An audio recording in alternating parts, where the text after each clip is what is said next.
Hello everyone, எல்லாரும் எப்படி இருக்கீங்க? நல்லா இருக்கீங்களா? எல்லாருக்குமே ஒரு பெரிய தேங்க்ஸ். நம்ம 400K ரீச் பண்ணியிருக்கோம். இது எல்லாமே உங்களால தான். அப்படிப்பட்ட என்னோட தமிழ் வாய்ஸ் ஓவர் ஃபேமிலிக்கு நான் ஏதாவது பண்ணோம் இல்லையா? இப்போ என்னால் முடிஞ்ச அளவுக்கு கமிட் ஆகலான் இருக்கேன். இதுக்கப்புறமா அதில் ஒரு விஷயம் தான் இந்த தமிழ் வாய்ஸ் ஓவர் 2.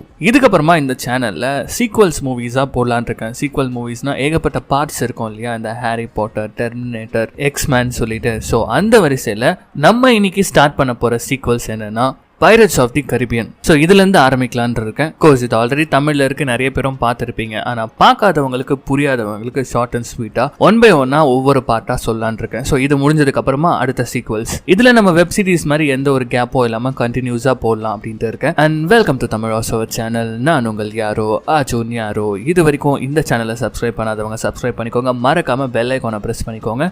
ஃபாலோ பண்ணாதவங்க ஃபாலோ பண்ணிக்கோங்க. இப்போ இந்த பைரட்ஸ் ஆஃப் தி கரிபியனில் முதல் பார்ட் தான் ரொம்பவும் இம்பார்ட்டண்ட்டான பாட்டுன்றதை நான் சொல்வேன். ஏன்னா இதுல தான் நம்ம ஜாக் ஸ்பேரோக்கான இன்ட்ரோ கொடுத்திருப்பாங்க. Sorry, captain Jack Sparrow. இந்த பாட்டுல கேப்டன் ஜாக் ஸ்பேரோட கப்பலான பிளாக் பல ஏமாத்தி கூடவே இருந்தவங்க அவருக்கே துரோகம் பண்ணி அவருடைய கப்பலை பறிச்சுக்கிறாங்க. அதுக்கப்புறம் எப்படி நம்ம ஜாக் ஸ்பேரோ ஒத்தால நின்னுக்கிட்டு அவருடைய புத்திசாலித்தனத்தினால எப்படி அவரோட கப்பலை மறுபடியும் அடையறாரு அப்படின்ற கதையை மாசா சொன்ன கதை தான் pirates of the Caribbean part 1. இப்போ நம்ம படத்துக்குள்ள போயிடலாம். படத்தோட ஓப்பனிங் சீன்ல ஒரு கப்பலை காட்டுறாங்க. அதுல ஒரு சின்ன பொண்ணு நின்னுக்கிட்டு இந்த கடற்கொள்ளையர்களோட பாடலை பாடிட்டே இருக்காங்க. அப்ப கிப்சன் ஒருத்தர் தயவு செய்து அதெல்லாம் பாடாதீங்க மேடம், ஏன்னா வந்து பக்கத்தில் தான் அவனுங்க அழைச்சிட்டு இருப்பானுங்க, உடனே வந்துடுவானுங்க இந்த பாட்டு கேட்டுன்னு சொல்லும் போது அந்த கப்பலில் வந்து ஒரு தளபதி இருப்பார். அவர் வந்து என்ன சொல்கிறாரு, என்னது கடற்கொள்ளையர்களா, அவனுங்க என்ன வந்து என்ன பிடுங்குறாங்கன்றதை பார்க்கலான்ற மாதிரி சொல்கிறாரு. சார் நான் சொல்கிறது சொல்லிவிட்டு அதுக்கப்புறம் உங்கள் இஷ்டம் சார் அப்படின்னு சொல்லிட்டு அந்த கிப்ஸ்ன்றவர் போயிடுறாரு. இந்த தளபதி வந்து அந்த சின்ன பொண்ணுக்கிட்ட, இந்த சின்ன பொண்ணு பேர் எலிசபெத், அவங்க கிட்ட வந்து கடற்கொள்ளைங்கள்லாம் ரொம்ப கேவலமானவனுங்க, ஈன பிறவிங்க, அவனுங்கெல்லாம் பார்த்த இடத்துலேயே சாவடிக்கணுன்ற மாதிரி சொல்லிட்டு இருக்கும் போது